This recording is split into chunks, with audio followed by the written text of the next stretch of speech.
आज की कहानी का नाम है विकलांग विधवा बहू की शादी। कौशल्या और रघुवीर की एक बेटी थी सविता। सविता को बचपन में ही पोलियो मार गया था, जिससे वह एक पैर से अपाहिज थी। सब लोग उसे दया की दृष्टि से देखते थे और अपने माँ बाप की बहुत लाडली थी। उसकी आंखों में कभी आंसू नहीं आने देते थे। सविता अपाहिज जरूर थी, लेकिन सभी कामों में कुशल थी। स्कूल में भी वह सभी अध्यापकों की प्रिय थी। एक दिन कौशल्या बोली, सुनो जी, सविता की 11वीं पास हो गई है। हमारी बेटी दिव्यांग है, उसके लिए भी ऐसा ही लड़का ढूंढना पड़ेगा। लगता है उसकी शादी करने में बहुत मुश्किलें आएंगी, इसीलिए अभी से लड़का ढूंढना शुरू कर दो। इस पर रघुवीर कहते हैं, हाँ कौशल्या, सही कहती हो। सविता कितनी सुंदर और सर्वगुण संपन्न है, लेकिन एक पैर की वजह से मेरी बेटी की जिंदगी खराब हो गई। सविता ने अपने माँ और बाबूजी की बात सुन ली। वह पास आकर बोली, बाबूजी, क्या मैं आप सब पर बोझ हूँ? मेरा पैर खराब है, इसका मतलब यह तो नहीं मैं किसी पर आश्रित रहूंगी। फिर कैसे हुई मेरी जिंदगी खराब? इस पर कौशल्या बोलती है, मन छोटा मत कर बेटी। किसने कहा कि तू बोझ है? तू तो हमारी आंखों का तारा है। माँ, मैं पढ़ाई के साथ साथ कुछ करना भी चाहती हूँ, जिससे मैं खुद पर निर्भर रह सकूँ। इधर सविता की पढ़ाई पूरी हो गई और उधर रघुवीर सविता के लिए लड़का ढूंढने लगा। सविता के लिए परेश का रिश्ता आया। परेश रसायन फैक्ट्री में काम करता था। परेश अपनी माँ रमा और अपने पिताजी मुकेश के साथ सविता को देखने उसके घर आया। मुकेश, अरे बेटा, लड़की का तो एक पैर खराब है। परेश कहता है, पिताजी, अगर मैं दिव्यांग लड़की से शादी करूंगा तो मुझे किसी का जीवन संभालने का सौभाग्य मिलेगा। बेटा, तेरी जिंदगी है, जो फैसला हो तो सोच समझ कर लेना। देखिए सविता जी, मैं आपको जितनी तारीफ सुनी है, खुद को आपसे मिलने से रोक नहीं पाया। क्या आप शादी के लिए राजी है? सविता कहती है, परेश जी, मैं एक अपाहिज लड़की हूँ और आप पूर्ण रूप से स्वस्थ है। क्या आप एक अपाहिज लड़की को स्वीकार करेंगे? सविता, मैं जिंदगी भर आपका सहारा बनने के लिए तैयार हूँ, अगर आपको ऐतराज़ ना हो तो। सविता कहती है, अगर आप तैयार हैं तो मैं खुशनसीब हूँ कि मुझे आप जैसा जीवन साथी मिलेगा। सविता और परेश की बहुत धूमधाम से शादी हुई। चारों तरफ चर्चा थी कि बड़ी भाग्यशाली है सविता, जो दिव्यांग होते हुए भी उसे इतना अच्छा पति मिला है। रमा, बहू, आज तुम्हारा पहला दिन है, इतनी जल्दी से कैसे उठ गई? आराम से उठ जाती। सविता, माँ, मुझे जल्दी उठने की आदत है। मैंने नाश्ता बना दिया है, आप सब लोग नाश्ता कर लीजिए। रमा हैरान थी कि एक पैर खराब होते हुए भी सुबह उठकर नाश्ता भी बना दिया। इसी तरह सविता ने थोड़े ही दिनों में सारी जिम्मेदारी अपने ऊपर ले ली। सविता से भी सभी खुश थे। रमा, परेश, तेरी बीवी लाखों में नहीं करोड़ों में एक है। मैं तो डरती थी कि कहीं ऐसा ना हो कि एक दिव्यांग लड़की से शादी करके कहीं मेरे बेटे की ज़िंदगी खराब ना हो जाए। परेश कहता है, माँ, मेरा फैसला कभी गलत नहीं हो सकता। आपसे एक बात कह रहा हूँ कि अगर मुझे कुछ हो जाए तो सविता को अपनी बेटी की तरह रखना। रमा, चल पागल, ऐसे नहीं बोलते, वो अभी भी मेरी बेटी ही है। और अगले ही दिन उनकी खुशियों को जैसे किसी की नज़र लग गई। परेश की फैक्ट्री में जहरीली गैस लीक हो जाने से कई लोगों की मौत हो गई, जिनमें परेश भी शामिल था। जब ये खबर परेश के घर पहुंची, तब घर में हाहाकार मच गया।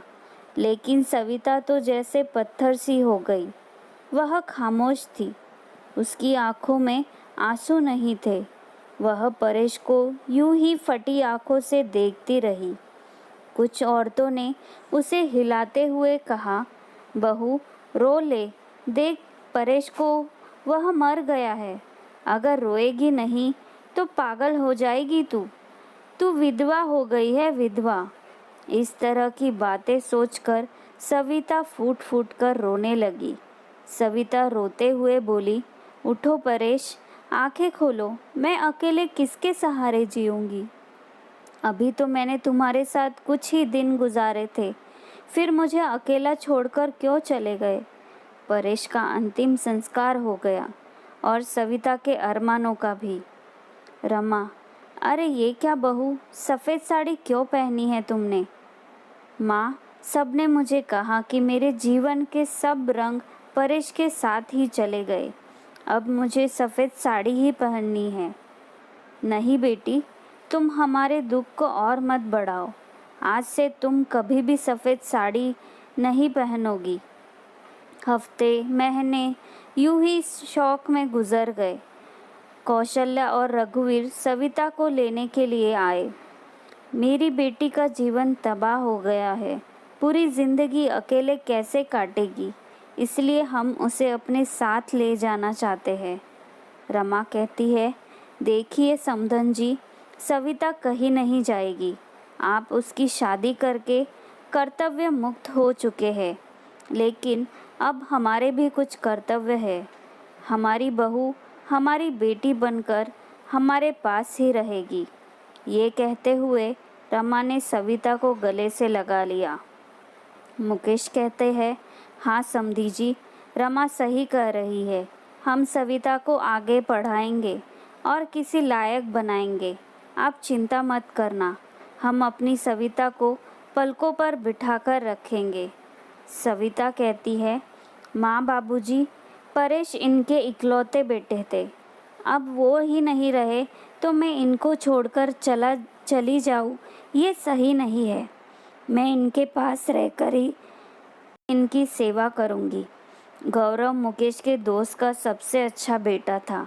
उसका काम के सिलसिले में परेश के पिता के पास आना जाना लगा रहता था। गौरव इंजीनियर था और बड़ा ही सलीन स्वभाव का संस्कारी लड़का था। चारों तरफ औरतें बातें बनाने लगी। एक औरत बोली, अरे देखो कैसी विधवा है ये, सफ़ेद साड़ी नहीं पहनती, पति का ज़रा भी दुख नहीं है। तो दूसरी बोली, बन सवर कर कॉलेज जाती है, बेचारे रमा और मुकेश का तो बुढ़ापा ही खराब हो गया। तीसरी औरत ने कहा, पहले इस लड़के का घर में आना जाना ठीक था, लेकिन अब परेश नहीं है तो इसे जवान विधवा बहू के घर नहीं आना चाहिए। लेकिन सविता को किसी की बातों से कोई फर्क नहीं पड़ता था, क्योंकि उसके सास ससुर थे। रमा जब इतनी अच्छी बहू के लिए लोगों के ये ताने सुनती तो वह तड़प उठती थी, रोने लगती थी। सविता ने अपनी मेहनत से बीएड कर ली और विकलांग कोटे में एक शिक्षिका के रूप में नियुक्त हो गई। रमा, सुनो परेश के पापा, हमारी सविता अब एक टीचर बन गई है। लोग ना जाने उसे कैसे कैसे ताने देते हैं। हमें अब उसकी शादी कर देनी चाहिए। मुकेश कहते हैं, सही कह रही हो रमा, विधवा है, अनाथ नहीं, जो लोगों की उल्टी सीधी बातें सुनेगी। हम अपनी बहू की शादी धूमधाम से करेंगे। मुकेश ने जब अपनी बहू के रिश्ते की बात जब लोगों से की, तब लोग कहते, अरे मुकेश, तू पागल तो नहीं हो गया, विधवा बहू की शादी करना चाहता है। मुकेश, हाँ, मैं उसकी शादी करना चाहता हूँ। उसकी ज़िंदगी से विधवा शब्द हमेशा के लिए मिटाना चाहता हूँ। तभी गौरव ने आग करके कहा, अंकल, आप सविता के काबिल समझें तो मैं आपके बहू से शादी करने के लिए तैयार हूँ। मुकेश कहते हैं, गौरव तुम? हाँ मैं। मुझे यकीन ही नहीं हो रहा है कि मेरी बेटी तुम्हारे जैसे लायक और होनहार बेटा पसंद करेगा। मुझे तुम पर गर्व है। मैं ये शादी के लिए तैयार हूँ बेटा। तभी मुकेश घर आके सविता से कहता है, सविता बेटी, तुम जानती हो मैंने हमेशा तुम्हें अपनी बेटी से बढ़कर माना है। मैं चाहता हूँ कि तुम्हारी ज़िंदगी के अधूरे सपने को पूरा करूँ। मैं तुम्हारी शादी गौरव से करना चाहता हूँ। तुम्हें कोई एतराज़ तो नहीं?